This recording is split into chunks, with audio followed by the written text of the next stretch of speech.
Oi, Karen, tudo bem? Boa Oi, tarde. boa tarde, Luana, tudo bem? Tudo Muito bom bom? E estar aqui. você? Tudo já. Muito feliz do convite de estar aqui contigo. Ah, eu que agradeço. Fiquei muito feliz quando você topou a conversa, o podcast. Só contando um pouquinho para quem está ouvindo, né? Eu sou uma mulher branca, tenho cabelos castanhos, olhos castanhos, uso óculos, uma armação escura.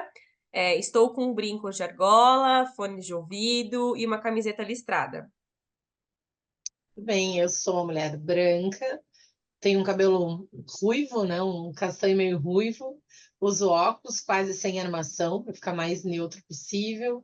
Estou de brinco, um brinco dourado pequenininho e de batom vermelho com uma blusa rosa. Ah, maravilha. Então vamos lá. A Karen, ela é engenheira agrônoma, especializada em direito ambiental, com 24 anos de experiência em licenciamento socioambiental, mestranda em gestão de negócios, cursa também um MBA em neurociência. Além disso, ela é palestrante, escritora, esposa e mãe. Agora Isso sim, aí. vamos começar então. Conta pra gente então, Karen, como que é ser essa mulher incrível com um currículo maravilhoso e todas as outras coisas que você tem pra contar pra gente, até você ocupar aí a sua posição atual. Conta um pouquinho da sua história, trajetória. Sim, eu acho que a primeira coisa é entender que eu sou talvez uma mulher hoje multitarefas, mas eu acho que todas nós somos, né? Em graus diferentes, mas eu acho que isso faz parte do poder feminino, né? Algumas usam mais, algumas usam menos, algumas usam menos porque carregam muita culpa, mas eu acho que é um poder nosso, então por isso que a gente dá conta de muitas coisas. E claro que a gente tem que cuidar da saúde no meio disso, mas contando um pouco da minha história, né, Luana? Eu, então, sou agrônoma, eu sou daqui de Porto Alegre, me formei aqui na Universidade Federal do Rio Grande do Sul, né, aqui em Porto Alegre, lá em 2000, né, fazer 24 anos de formada, e eu comecei a trabalhar na área ambiental logo depois da formatura, tive um pequeno momento fora da área ambiental, e não foi por escolha própria, assim, a área ambiental ela acabou entrando na minha vida como uma possibilidade, e eu aceitei. E aí eu acabei me apaixonando pela área e comecei numa empresa de consultoria em que o gestor, o dono da empresa dizia que eu tinha potencial. E aí eu disse, bom, então se ele disse que eu tenho potencial, eu acredito no potencial, então vamos em frente, né? Então foi assim que eu entrei no mercado e no setor de consultorias, não sabia nada, porque durante a faculdade já se falava de estudos de impacto ambiental, já se falava, né? Estou falando aí eu entrei na faculdade em 95, então já se falava de questões ambientais, mas eu achava que aquilo não era para mim. E aí em 2001, quando eu realmente comecei a entrar na área de licenciamento ambiental e consultoria ambiental, eu vi que eu tinha perfil realmente ir de lá para cá uma longa trajetória, um pouco de autodidata, né, no sentido de vai trabalhar e conforme trabalha, aprende. E aí, em cima disso, chegou um momento da vida que eu entendi que eu já estava com um bom conhecimento de gestão socioambiental, né, e de licenciamento socioambiental, não só ambiental, porque a gente acaba tendo um papel social de entender as comunidades, de conversar com as comunidades, de entender os stakeholders, conversar com os stakeholders, acaba a gente tendo essa interface também com o órgão ambiental, com outras, né, bancos e outras instituições. Então, por isso que ele acaba sendo socioambiental. Mas eu entendi que ali naquele ponto que eu precisava aprimorar era o entendimento legal que balizava toda a gestão socioambiental. Porque a interpretação técnica que um gerente ou que um engenheiro tem da lei não é a mesma que a interpretação jurídica, por incrível que pareça. A gente está lendo o mesmo português, mas as interpretações são diferentes. E eu fui entender como é que isso funcionava, para realmente buscar como que eles pensam, como que o Ministério Público pensa, como que o Judiciário enxerga essa essas leis que estão incidindo e precisam ser atendidas no licenciamento ambiental. E foi excelente, porque realmente eu compreendi a visão de mundo e de estruturação legal, né? E eu trouxe isso para dentro do licenciamento e para dentro da gestão ambiental. E eu fiquei 7 anos, mais ou menos, nessa empresa de consultoria, e o resto do tempo eu estou, já faz quase 17 anos, numa empresa do setor elétrico, mas não é só do setor elétrico, é um grande grupo nacional, que tem aí 52 empreendimentos, entre empreendimentos de geração hídrica, empreendimentos de geração térmica, eólica, né? Aí a questão do solar ainda não tem, mas tem a questão de loteamentos, construção civil pesada, mineração. Então, nesse rol aí de empreendimentos é onde eu trabalho há 17 anos, nessa corporação nacional. A sede era aqui em Porto Alegre, agora a sede é em São Paulo, estou em home office aqui e atendo e respondo por a gestão ambiental desses empreendimentos. E aí, chegou um momento da vida que a gente começa a cansar um pouco, eu acho que faz parte da crise dos 40, ou faz parte, né? Eu já estou com 47 anos, mas a gente, mas será que é isso mesmo que eu quero? Será que esse é o meu caminho? E aí eu fui estudar, né, o ESG, que estava começando a aparecer, e comecei a entender que muito do que eu estava fazendo já era ESG. Eu só não tinha essa sigla. E eu acho que quando a gente começa a conversar com as pessoas que têm muito tempo de mercado, como eu, elas acabam tendo essa mesma percepção. E SG é a mesma coisa que a gente fazia antes? Não, não é, mas ela começa do que a gente já fazia, né? Então, antes, o que era SSMA, o que era EHS e outros siglas, ele faz parte do SG. O SG é além disso, mas faz parte do SG. Por isso que muita gente às vezes diz, ah, mas isso é o que eu fazia. E eu comecei a estudar e comecei a enxergar as dificuldades que as empresas estavam tendo em SG, né? E aí não estou falando tanto da minha corporação, mas aí mais me posicionando como uma pessoa que estuda, né, o mercado e que estuda o que está acontecendo fora com este tema, e é por aqui que a gente vai conversar. Não vou trazer aqui as experiências da empresa, mas vou trazer as vivências e as experiências que eu tenho nessa área, né, e das coisas que eu já estudei de SG. E aí eu comecei a entender, por outros fatores que estavam acontecendo em paralelo na minha vida pessoal, que estava faltando uma visão mais humana das nossas relações. Aí foi me dizer, Karen, mas isso o RH já faz, e a gestão humanizada está lá no RH faz tempo, como uma bandeira e como uma necessidade. Só que não é só isso.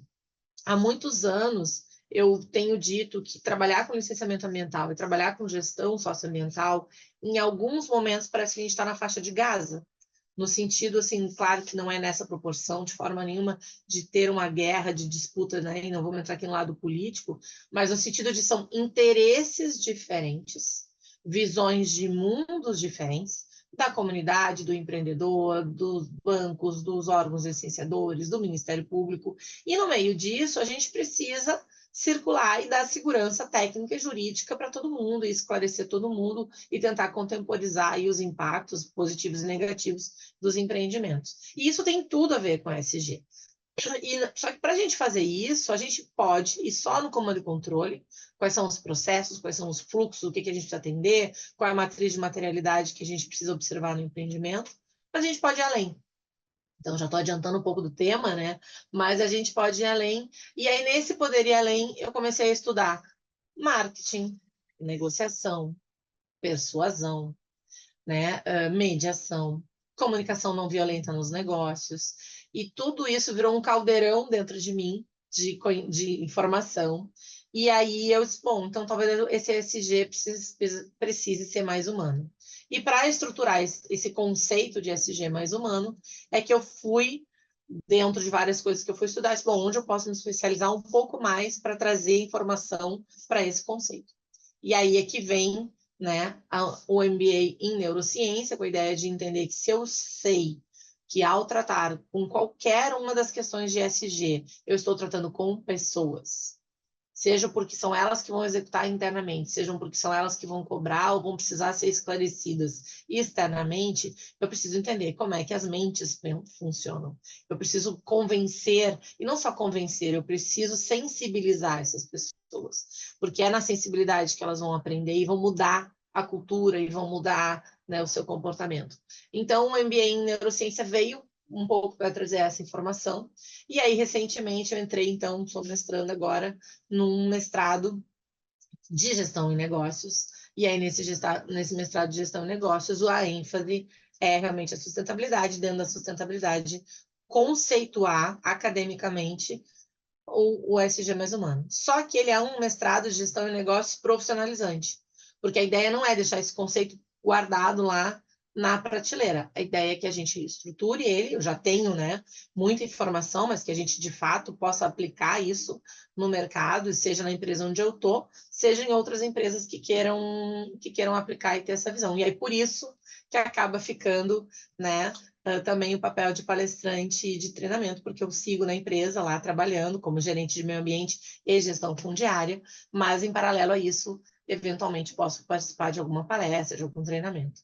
E no meio disso, a história da escritora, eu tenho esse livro aqui, Ativador de Propósito, e mais um outro de perdas gestacionais, que é a minha vida, questões pessoais, no meio dessa vida profissional intensa, que foi realmente o divisor de águas. O Ativador de Propósito é um livro em coautoria, né, sob a coordenação da Mariana com Y, que é uma pessoa que fala de bem-estar em grandes corporações e de levar a vida, né, falar sério sem ser sério, mas levar a vida com bom humor, não no sentido de bom humor com risada, mas bom humor no sentido de leveza.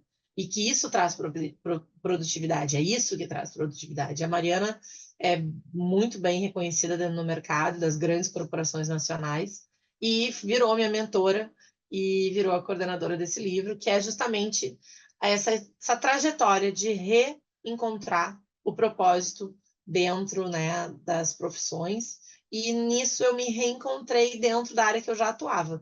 Muita gente faz uma transição de carreira, né, e quando acha, né, nesse momento aí, tá, vou fazer outra coisa, e eu acabei me reencontrando na minha própria área. Ai, que incrível, incrível. E o que que você acha que são os maiores desafios hoje do profissional de SD? Até Eu trazendo essa acho coisa da humanização, né? Sim, eu acho que a gente tem algumas questões. Primeiro, é entender um SG reativo e um SG proativo, ou seja, aquele SG que ele vem porque o banco pediu o relatório e agora eu vou ter que correr para mostrar os itens que o banco quer. E eu não sei nem bem direito o que o banco quer, e o banco talvez, se não domina muito aquele setor, também vai ter dificuldade de entender o que ele tem que pedir. E aí a gente está numa avalanche de greenwashing, de outras coisas que o mercado financeiro responde negativamente ao ESG, justamente por isso, porque é um ESG reativo. E tem aquele que, mesmo sendo propositivo, ele ainda não tem conhecimento profundo das questões. Por exemplo, conhecimento de base, tá? A gente está falando, vamos por para ser SG, para atender lá a ODS, não vou trazer aqui o conceito, por mais o SG ele tem como meta, né, atender as ODS, os ODS da ONU e as 169 metas que cada um, né, que todos eles têm conjuntamente. Então, vamos pegar energia renovável, que eu tenho usado o exemplo. Eu estou diretora técnica do Sindenergia, que é o Sindicato de Energias Renováveis do Rio Grande do Sul. E também sou conselheira da Associação Gaúcha de Pequenas Centrais Hidrelétricas e já fui diretora ambiental dessa associação. Então vamos lá, quando uma empresa decide que ela quer ter energia renovável porque ela vai atender o ODS, e isso vai entrar no relatório de ESG, o caminho mais fácil é ela se monta. Então vou botar painel solar e está resolvido.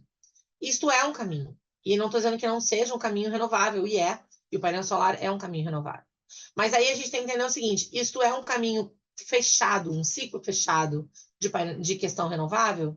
Ou eu tenho outras escolhas que eu poderia fazer? Ou, se eu for fazer o solar, eu também tenho que ter baterias para realmente ser sustentável em relação à energia solar. Então, assim, estou aqui só trazendo um ponto, a gente pode, né, debruçar, mas acho que aqui não é o fórum da gente debruçar, mas eu só entendo assim o quanto as empresas elas buscam soluções rápidas e fáceis que o mercado traz e divulgam isso como sendo ESG, sem de fato avaliar a profundidade das escolhas. Então, a gente está fazendo isso, eu dei esse exemplo do setor elétrico, que eu conheço um pouco mais, mas isso pode ser em outros casos. E não estou aqui de forma nenhuma desmerecendo e não concordando que ter painel solar é renovável, de forma nenhuma. Mas é assim, o quanto aquela empresa, aquela pessoa que tomou essa decisão, entende do setor elétrico para saber se para aquele empreendimento essa é a melhor solução. De forma integrada, não só de forma econômica. Porque ele tem que ser econômico também, mas ele também tem que ter uma visão integrada das coisas. E aí falta conhecimento. E aí ele não sabe nem onde buscar esse conhecimento, porque ele vai buscar no vendedor que está querendo vender, seja lá o que for. Seja um produto, vamos supor, eu vou trocar um produto de limpeza A por um produto de limpeza B para ser mais sustentável. Quem vai me trazer as informações é o vendedor do produto. E a gente não tem conhecimento de química para saber, afinal de contas, quais são todos os processos. Então, eu acho que é aí que é o grande desafio da complexidade do ESG. Porque aí a gente começa, não, mas eu escolhi tal produto porque o cara me disse que era melhor. Porque o processo de fabricação, porque o resíduo, por isso, por aquilo, aquilo outro. Tem várias certificações e tal. Ótimo. Mas aí lá na frente aquela empresa não tem todas as licenças, lá na frente aquela empresa tem algum outro problema, e isso vira um escândalo. E aí vira um escândalo porque a gente tomou uma decisão sem conhecimento técnico. Entende? Então eu acho que esse é um grande desafio. Só que quem está fazendo isso de modo reativo nem chegou nesse patamar ainda. Porque está fazendo só o básico e acha que faz ESG. Então, acho que coisas que a gente precisa pontuar. O ESG reativo, que é fazer o básico, na minha visão e no que eu tenho estudado, não é fazer ESG. É também. Não tem como fazer ESG sem fazer isso. Só que isso é o básico. Entende? É mais ou menos como fazer o seguinte, fazer um paralelo bem comum, assim, fora do contexto profissional. Eu preciso emagrecer.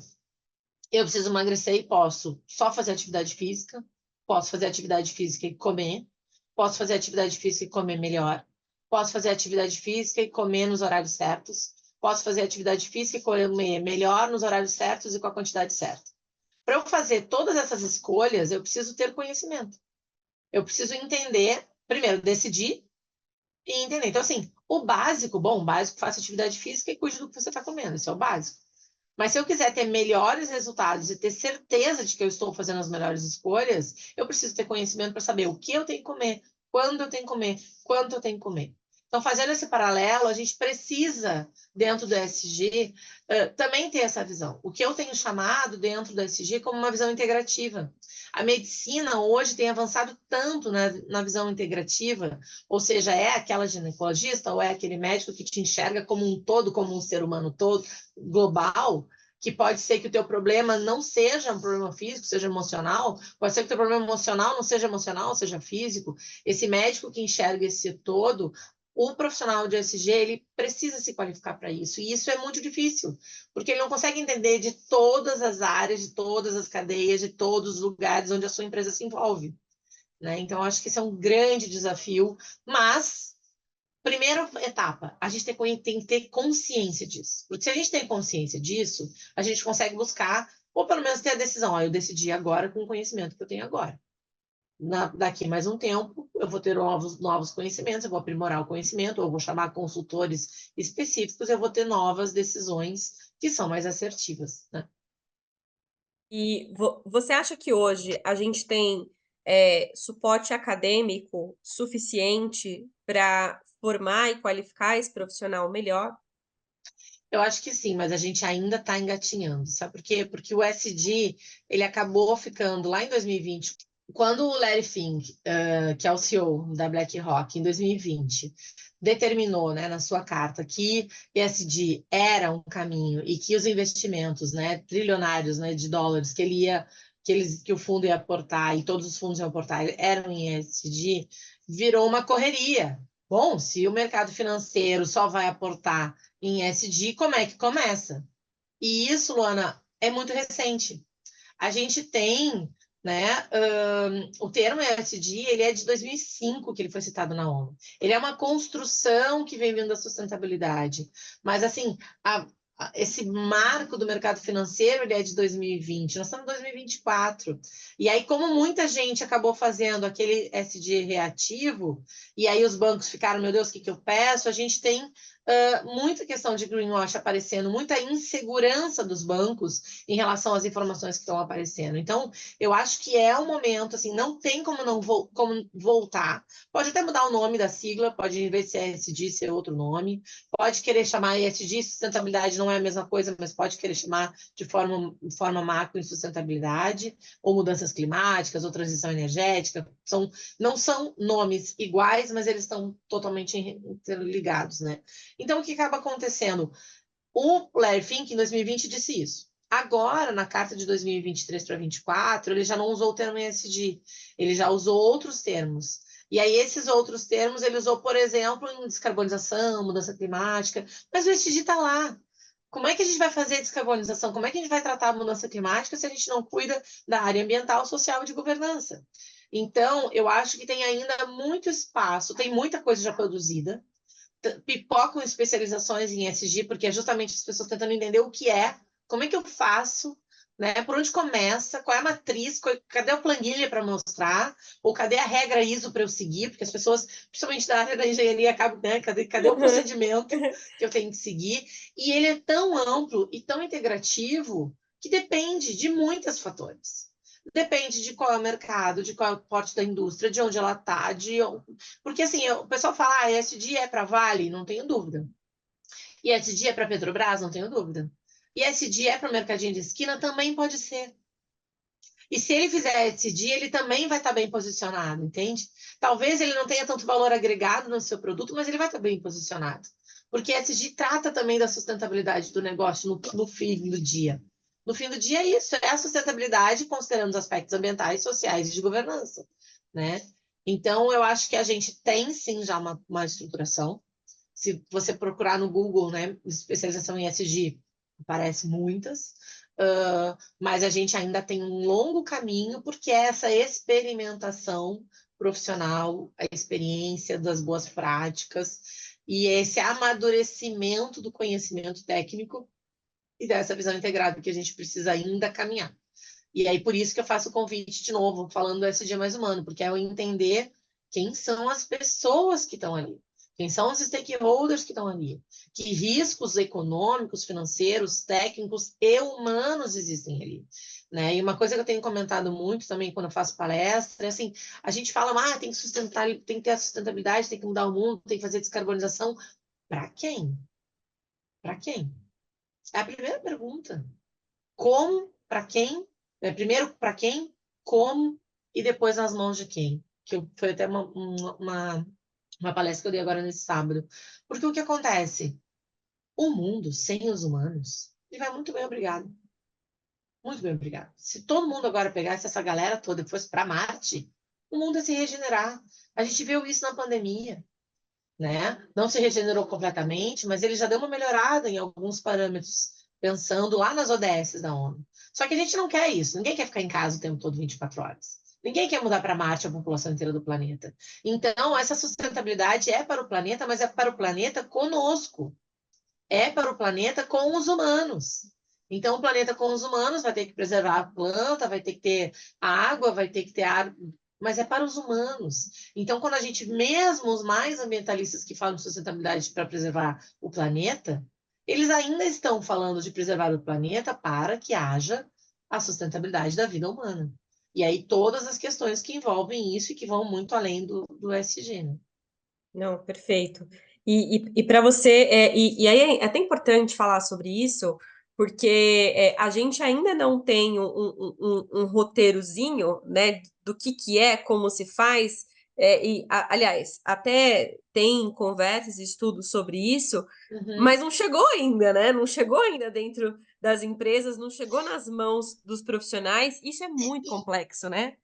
E até chegou, mas chegou cada um do seu jeito, entende? Então, tu vai ter boas práticas, mas o que a gente não conseguiu ainda perceber é que, assim como a medicina integrativa, ela não pode tratar a Karen e a Luana do mesmo jeito, não é a mesma suplementação que eu preciso, que tu precisa, não é assim dentro, né, das corporações, mesmo as corporações do mesmo setor. Então, uma indústria tem uma cultura, porque veio da origem, se é familiar, se não é, se o diretor é assim, se é assado, se o CEO tem essa experiência, se o RH tem essa autonomia, se a governança está bem estabelecida ou não. É diferente de uma mesma empresa, uma empresa do mesmo setor, que tem uma outra estruturação. Então, por isso que eu falo que o ESG ele vai precisar um pouco ser personalizado. E aí a gente precisa qualificar esses profissionais, precisa instigar esses profissionais que eles busquem esse olhar. Só que, antes de tudo, sem a governança, que é quem dá a direção, isso não vai acontecer. E aí a governança a gente pode vir por dois motivos. A reativa, o banco mandou, o CEO vai mandar, Se o banco demandou para poder ter o financiamento, o CEO vai mandar, porque senão não tem financiamento, e aí todo mundo vai seguir a cadeia. Ou por outros motivos, vários outros motivos que vão fazer as corporações decidirem, sim, agora nós vamos investir em ESG, nós vamos tratar e vamos olhar isso com calma. E eu digo que a gente precisa, quando trata de ESG, a gente precisa olhar para os detalhes. Não adianta eu vir aqui, Luana, olha só, vamos pegar, eu tenho um posto de gasolina, tu também tem um posto de gasolina. Pega a minha planilha aqui de SD e aplica. Vai ajudar? Não tenho dúvida. Nada se cria, a gente vai estruturando e vai reaproveitando. Mas se tu quiser fazer exatamente como eu, sem entender quais são as particularidades do teu negócio, vai ter falhas. E aí a gente precisa ter essa visão integrativa, né? Para a gente poder. Então, assim, quer dizer que não tem fórmula nenhuma? Não, e tem muitas coisas, tem matriz de materialidade, tem análise de risco, tem várias metodologias que vão nos auxiliar muito na implantação do ESG. Mas por quê? Porque elas vão olhar individualmente cada negócio. Né? Então, é uma coisa que a gente precisa ainda avançar. Olha a E eu não complexidade disso. acredito que a gente, talvez, um dia que a gente construir uma coisa muito macro, mas esse macro eu acho que já existe, que é o norte das ODS, né? É tu olhar para as ODS e assim, bom, são 17. Dessas a gente tem que atender todas? Não, olha só, isso aqui não tem nada a ver comigo. Esse aspecto aqui é um aspecto que não me envolve. Não tenho nenhuma informação. Ou não, olha só, das 17 eu consigo atender essa, olhando para esse olhar e mudando esse comportamento ou buscando essa evidência. Então, acho que a gente tem várias etapas, né, Luana? Identificar dentro das ODS o que a empresa já tem, o que a empresa vai fazer, e aí eu acho que é um outro desafio imenso do setor e do assunto, do tema ESG, é que indicadores mostram com robustez o que eu estou fazendo. Como Sim. converter aquilo que não necessariamente é números em números de uma maneira que as pessoas que estão lendo, elas consigam ter segurança das informações. E aí volta de novo, se eu enxergar as pessoas e tiver mudança de verdade, eu vou ter os resultados. Os resultados vão acontecer. E quando a gente for lá e for fazer uma auditoria e for investigar, a mudança vai ter acontecido. A planilha e o resultado é um reflexo da mudança, e não o contrário. Mas é difícil, mas tem que começar. Se não começar, não Precisa muda. começar, exato. E para você, qual que é o papel hoje do profissional de SD dentro das empresas e na sociedade de modo geral? Eu acho que dentro das empresas ele tem esse papel fundamental de ter uma visão ampla. Ele precisa ter uma visão ampla, integrativa. Se ele for um cara só especializado em recursos humanos, só especializado em direito, só especializado, e todos esses profissionais podem, estou falando aí mais em cargo de gerência para cima, né, Luana? Todos esses profissionais, eles podem trabalhar com SG e ser gerente de SG e ser, né, até CEO, que existe hoje o CSO, né, que é o de sustentabilidade, que envolve o SG. Mas eles precisam ter uma visão ampla das coisas, eles precisam ir além. Sabe aquela coisa que antigamente falava de pensar fora da caixa? Eles precisam pensar fora da caixa. Então, eu acho, e justamente o profissional que tem isso, ele traz um valor agregado imenso para a corporação, porque ele consegue mudar cultura, ele consegue mudar comportamento. Mas ele tem o desafio de convencer o CEO, de convencer o dono, né? A investir naquilo que, ou de buscar soluções que não precisem tanto investimento, mas que tragam bons resultados, porque não necessariamente quer dizer que tem que ter rios de dinheiro. Né? Tem, óbvio que tem que ter, não tem como fazer de sem orçamento, mas a gente consegue ter bons resultados com ações efetivas, né? E que tem um resultado efetivo que transcende o valor que foi investido. Eu acho que quando a gente conversou, né, Luana, até o trabalho da Alicerce tem isso, né? Ele tem um custo, mas o resultado que ele traz para a sociedade, ele transcende. E o papel do gestor e do profissional de SG é enxergar isso, enxergar essas possibilidades, trazer isso para dentro da empresa, entender, olha, faz sentido isso estar dentro da empresa, falar com a diretoria, assim, ó, faz sentido, vai ter esse tal retorno, e o retorno é infinitamente maior do que o investimento. Então, é enxergar, né, essas possibilidades, então, eu acho que é o papel. E na sociedade, é trazer conhecimento. Eu tenho falado muito assim, a gente precisa se comunicar. Não é fácil explicar o que é complexo para a sociedade. Mas, por exemplo, nós do ESG, do setor elétrico, se a gente não comunicar para a população como que a energia chega na sua casa, como que agora, quem está ouvindo no Spotify está com o celular ligado, né, ou está com o computador ligado, como que ele está ligado? Onde que ligou a bateria? Ou mesmo o computador no YouTube ou outras plataformas que esse podcast vai estar. Como que a luz chegou aí? Que luz que é essa? Ela veio da onde? Esse elétron vem da onde? Por quê? Porque isso vai mudar as decisões das pessoas. O conhecimento vai libertar. Então, do tipo assim, o Brasil tem uma matriz energética térmica? Não. Ah, mas é o que eu vejo no jornal. Não, tu vê o jornal que aparece lá na Europa. O Brasil tem uma matriz elétrica renovável, ela também tem térmica, mas a maioria dela é renovável já. E ela precisa, claro, aprimorar e acrescentar isso. Então, eu tenho comentado muito assim, o quanto nós precisamos, para a sociedade, comunicar, explicar como as coisas funcionam de modo simples. E isso tem tudo a ver com SD, com stakeholders. Quando tu está falando com a comunidade e tu tem uma área industrial do lado, ela não precisa entender os pormenores da área industrial, mas ela precisa ter uma noção do que a empresa faz, de quais são os resíduos, o que ela emite, que tipo de coisa ela controla. Então, eu acho que o nosso papel na sociedade está nisso também, de ser um fomentador de educação e de conhecimento de como as coisas funcionam, de como o mundo funciona. E a gente se cruza muito aqui, né? Eu falo todos os podcasts que alguém for me ouvir vai ouvir a mesma coisa. Mas a nossa educação de base, ela é muito defasada, né? Ela é muito defasada. Então, a gente não está se comunicando com as pessoas de coisas muito básicas, e às vezes não é por falta de vontade, é porque a gente não consegue se comunicar, né? Como que você vai falar, por exemplo, sobre resíduos, né, de uma indústria se as pessoas não sabem o que significa resíduo? Se ela não sabe o Sim. impacto desse resíduo, se ela não Uhum. sabe, né, de onde provém, como trata, como que aquilo impacta no dia a dia da vida dela. Então, Uhum. é muito mais do que trazer esse conhecimento, e aqui é onde o alicerce entra, é trazer Uhum. meios para que as pessoas consigam entender, né? Porque se as Sim. pessoas elas têm ali, conseguem interpretar texto, conseguem ler, né, conseguem operações simples de matemática, conseguem ter um pensamento analítico, conseguem serem críticas com as coisas, elas conseguem pensar em SD de forma, entendem o que elas É consomem que no aí dia a elas dia dela, sentem. elas Elas conseguem tomar sentem. decisões melhores, e não Uhum. só para Uhum. elas como profissionais, mas no seu lar, na sua casa, né? Exato. Você entender quais são os produtos que você consome, o que as empresas que fabricaram os produtos que você consome estão como elas se portam, da onde que vem a Uhum. matéria-prima, tudo isso está Uhum. alinhado a você ter ali a Sim. base. Então a gente se E conversa isso, né, muito nisso. Luana? E sabe, Luana, que isso é uma coisa que eu acho que a população já pede isso. Mas como ela não tem o conhecimento de base, e quem comunica, comunica com muito termo técnico, as coisas não se conectam. Então, eu tenho comentado, e eu acho que é isso que a gente conversou bastante, né, naquela outra reunião que a gente fez.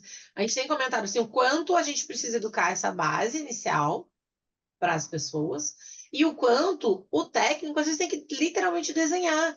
E eu Uhum. digo que quem são, né, quem já tem aí um pouco mais de escolaridade e trabalhou já com bons professores, quem são os bons professores?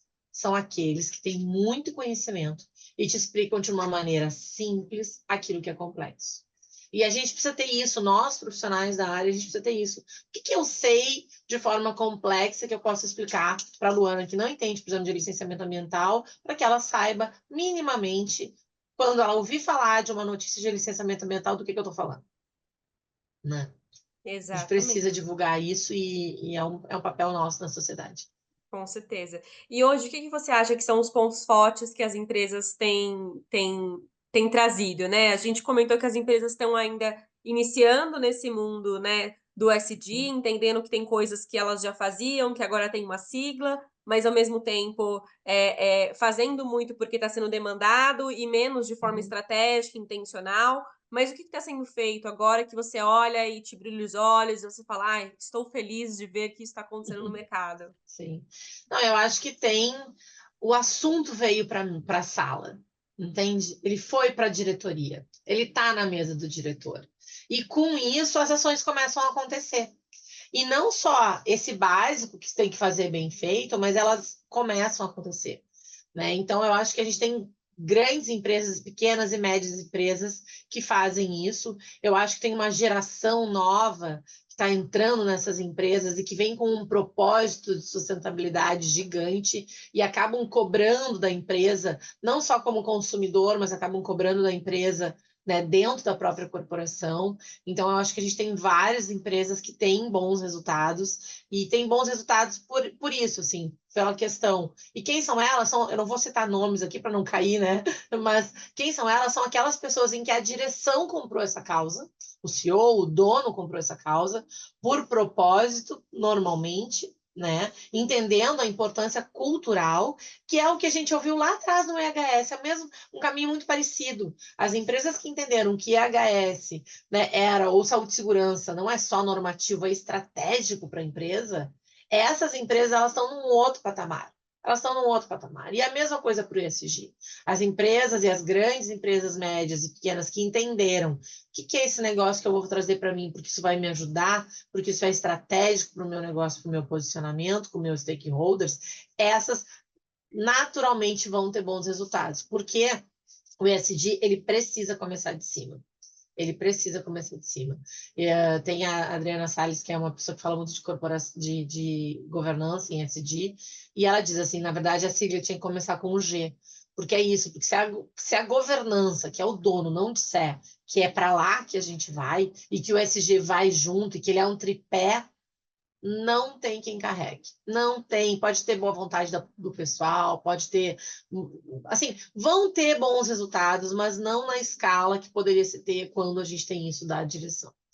Né? Então, eu acho que essas empresas que têm essa visão, né, elas acabam saindo na frente e elas acabam sendo reconhecidas pelo mercado como bons exemplos de soluções e de ações em SD. Não, perfeito, perfeito. E eu acho que está muito em consenso, né, especialistas dessa área, esse entendimento, né, sobre as ações precisarem ser top-down, né, sobre vir de Sim, cima, sobre as sim, lideranças estarem olhando. sim. Porque é isso, no final, quem vai aprovar o orçamento, quem vai aprovar os projetos é a alta liderança, né. Assim, pode ter o maior propósito do mundo, né, pode Sim, estruturar, assim, um negócio incrível, se não conseguir convencer, se isso não tocar, né, ali o propósito, o valor, se isso não for um valor da empresa, não vai disseminar e não vai ser tão forte quanto poderia, assim, perfeito sua sim. colocação. E aí, nesse sentido, a gente ainda tem um outro aspecto que eu acho que é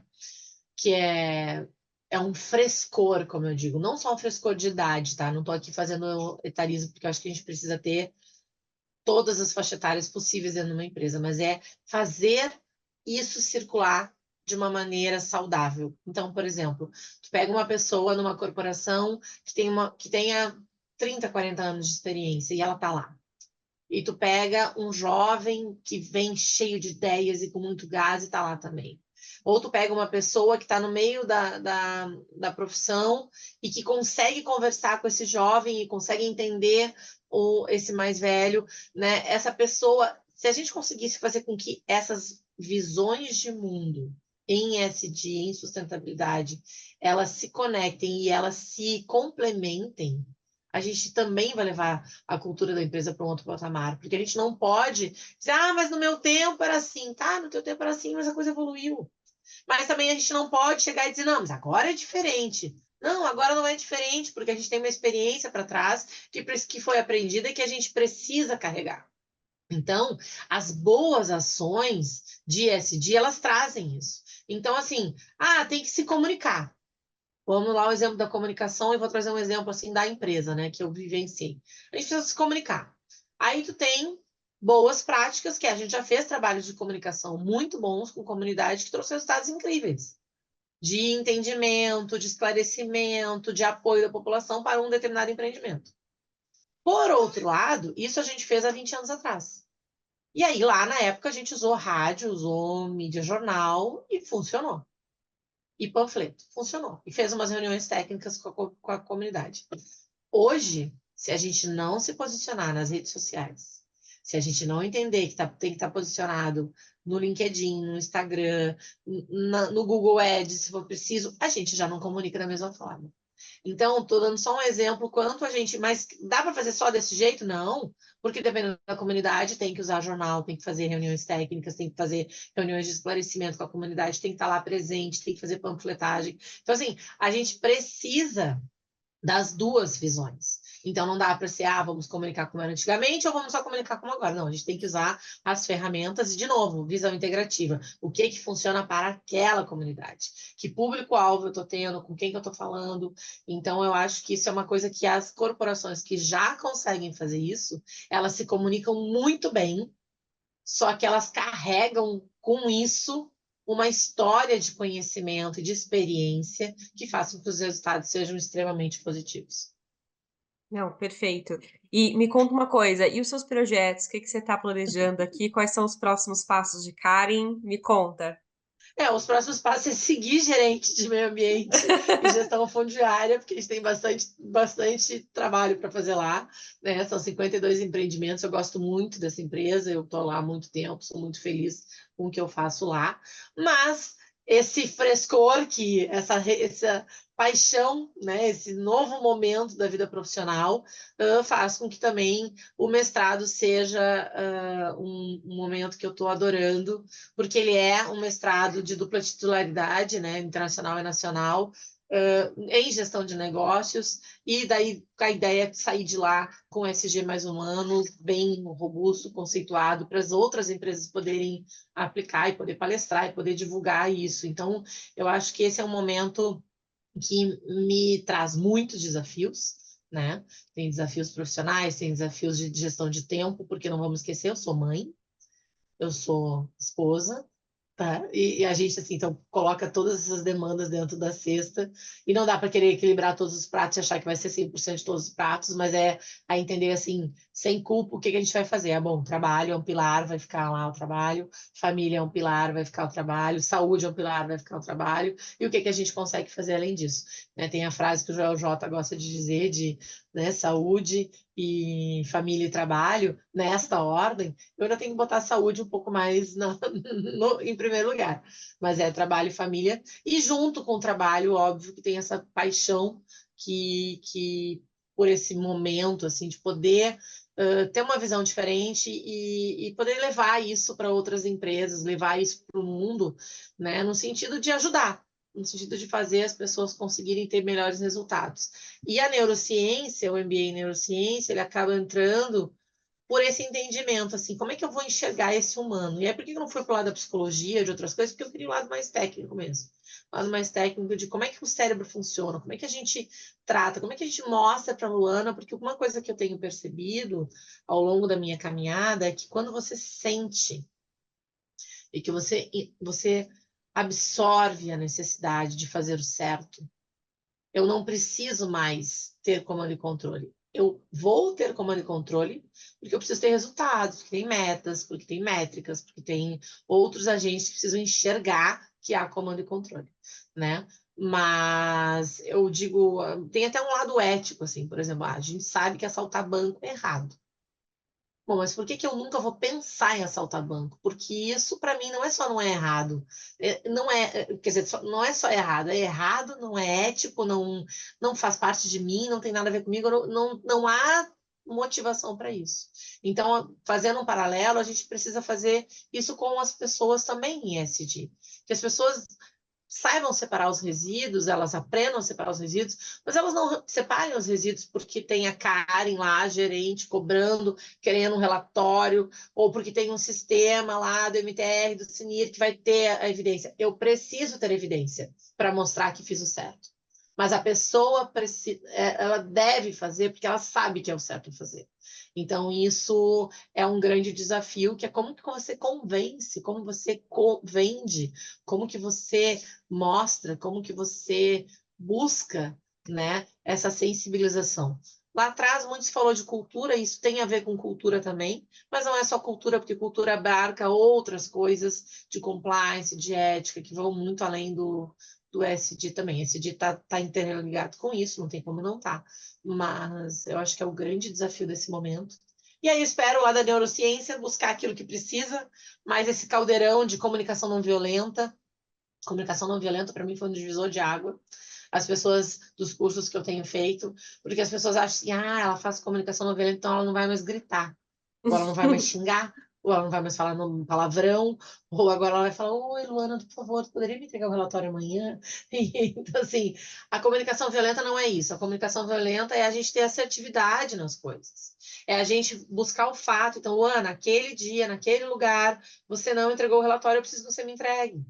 E aí, se a gente começa a entender isso e falar isso, não porque eu estou impondo, mas porque eu sei quem é a Luana, porque eu conheço a Luana, porque eu sei que ser humano que ela é ali, como que a gente, quais são as necessidades dela, e principalmente quais são as minhas. Eu preciso, Luana, eu preciso entregar porque eu estou sendo cobrada por causa disso, disso, disso, disso. Então, essa comunicação mais fluida nos negócios, em SG, ela é assim, ó, essencial. Essencial. Então, esse caldeirão de novo momento é estudar tudo isso que eu já tenho estudado, já faz alguns anos, né? Uns 4 anos no mínimo que eu tenho estudado tudo isso, e fazer disso tudo, né, algum produto aí para o mundo. E Ai, para que quem quiser comprar. máximo, adorei. Eu tô super animada para os próximos capítulos da sua vida, para você compilar tudo isso que você tem de aprendizado, que é ótimo, É, eu acho que faz total sentido.